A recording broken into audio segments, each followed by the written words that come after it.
In Hartfield, Ohio, a small little town of about 3,000 people, and when you close your eyes and picture small town America, that's Hartfield.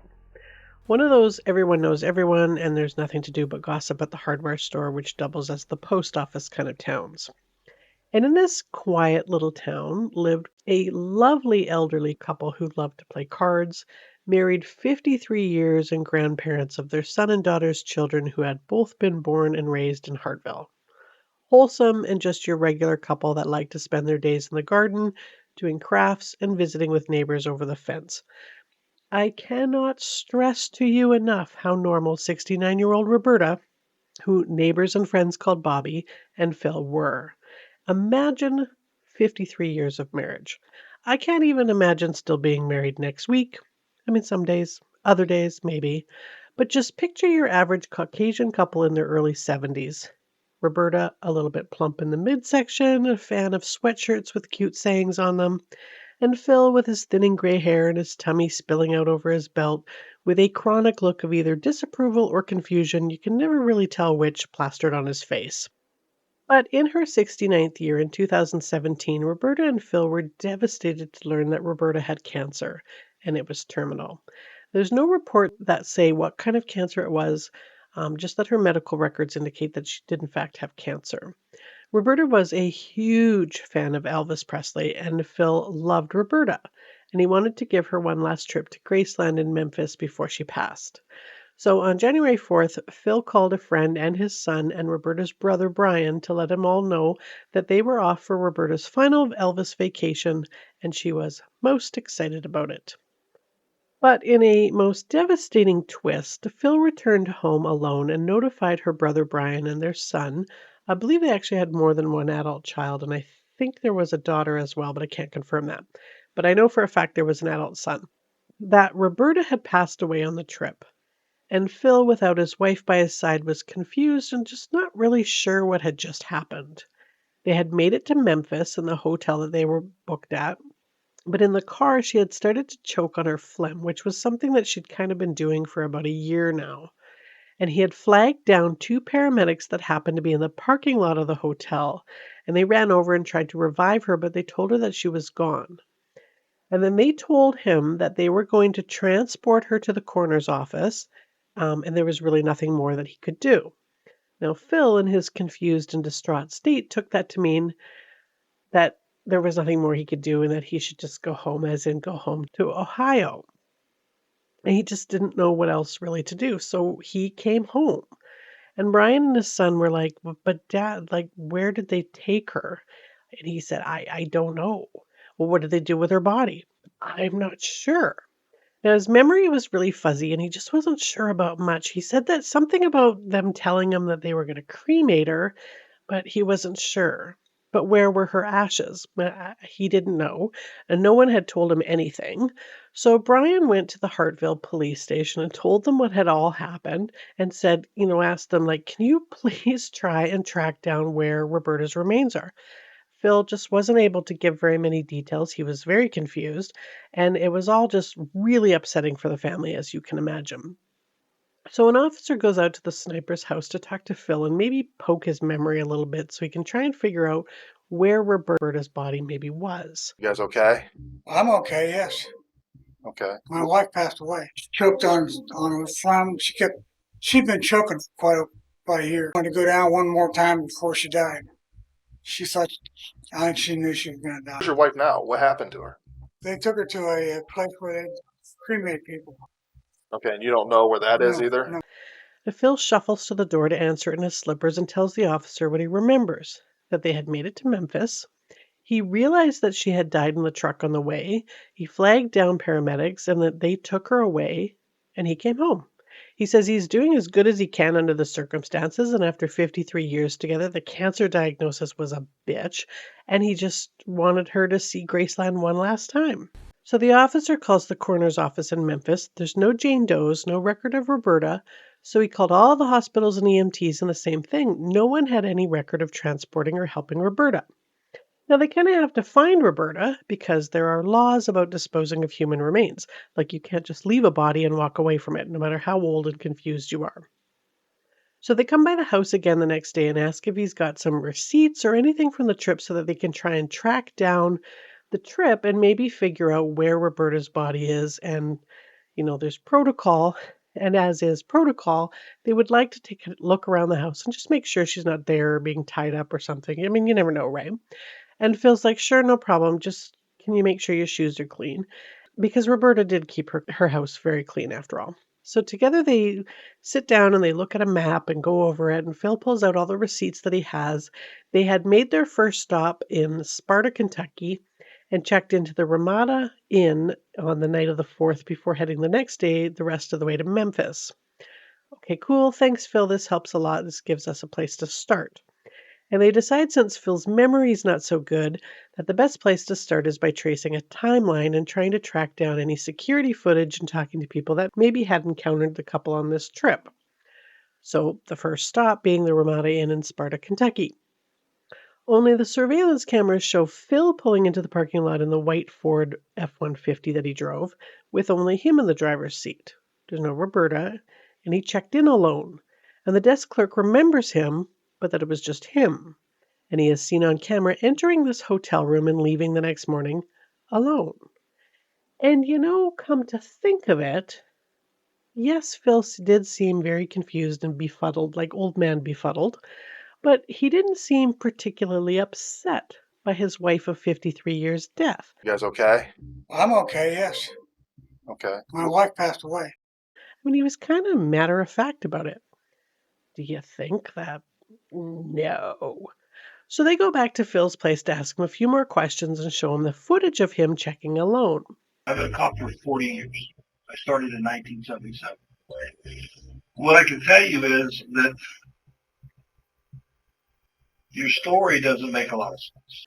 Phil is looking at the pictures confused, and he says, no. She was with me in Sparta. She was fine.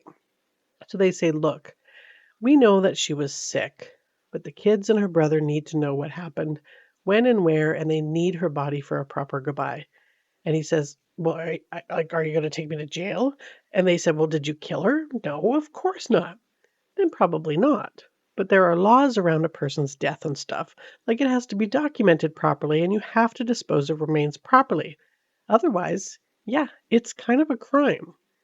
So he takes a minute to gather his thoughts, and he says, okay.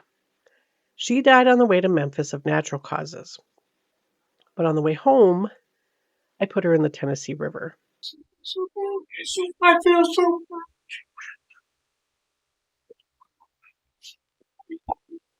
I'm so sorry, you guys.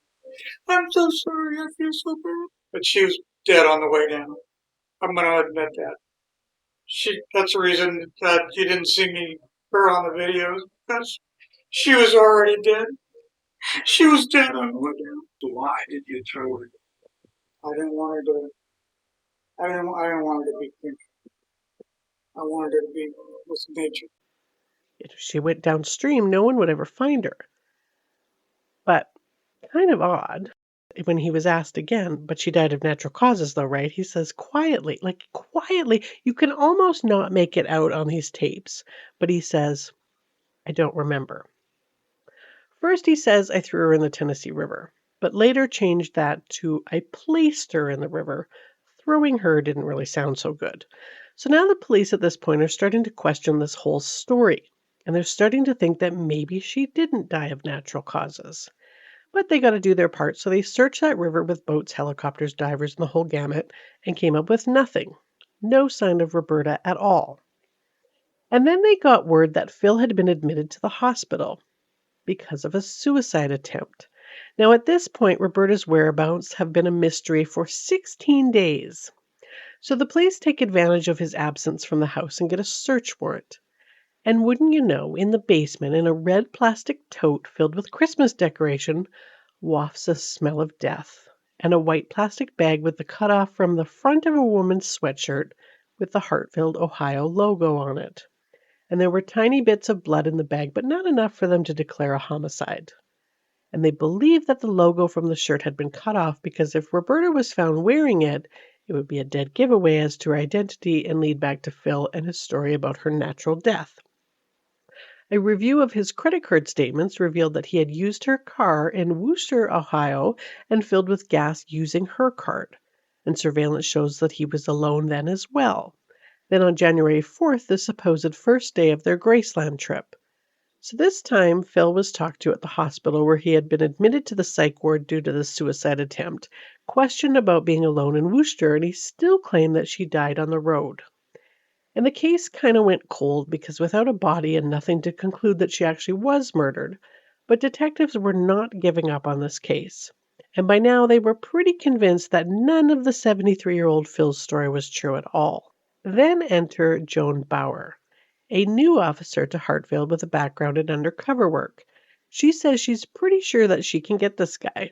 So she studies him a bit, gets to know his patterns, which wasn't really much of a pattern, more like a routine of coffee at a fast food restaurant, trotting it up with the locals. So Joan saunters into the Burger King one day and asks, is there anything to really do around here? You see, she says she's from Cincinnati, her name is Missy, she's in town taking care of her sick mom, and the lady that takes care of her during the day, she's not a big fan of her, so she needs to get out. And she can't wait to get out of this hick town. And Phil, being, I don't know, old and from the area, starts to chat her up. Just friendly, well, there's a park over there's a Walmart over here kind of talk. But it's a small town, so wouldn't you know they keep running into each other. And so they build kind of a friendship, meeting at the Burger King or at the Wendy's, playing some cards and just shooting the breeze. And over time, Missy starts to tell him that her and her mom were never really close, and that there are times when she thinks about just offing her. LOL, just kidding, ha ha ha stuff. And he starts to tell her things like, well, there are ways to kind of speed up the process for your mom, to help you get back to Cincinnati a little bit faster. And Missy, aka Joan, is fascinated by this. Oh yeah? Tell me more. Is that what happened to your wife? I'm dying to know what happened to her. But before he tells her what happened, he says, because I'm getting old and I might go to jail at some point, you and I should probably get married. 1, you can get my pension, and 2, you can't testify against me. And then he finally spills the tea. What I did first was I said the paramedics in Memphis took her because she died on the way to Memphis. Oh, okay. I lied to them. Right. So they figured it out. Yeah, but since I lied to them, they spent all that time searching for her. like you said, as long as they don't have the body, they can't tell what she died from. Now, this is just a maybe scenario, of course, a musing of what could have possibly happened. He asked around to some guy about the dumpsters behind the Wendy's. What happens to them? So what do you do with that trash? Yeah. I said, take it to the dump. Oh, you put her in the dumpster. Scenario. I know, but okay. Oh, and she's buried 10 feet deep in garbage now. They won't find her. And this wouldn't really arise suspicion, a grown-ass man asking what happens to dumpsters, but it did bolster his identity as a man with possible dementia. Anyways, the contents go to the dump, of course, and get buried under a heap of other garbage. Seems Phil had had enough of his wife of 53 years and was fed up. I think I hit her in the head with a hammer and killed her, I could if I got mad enough.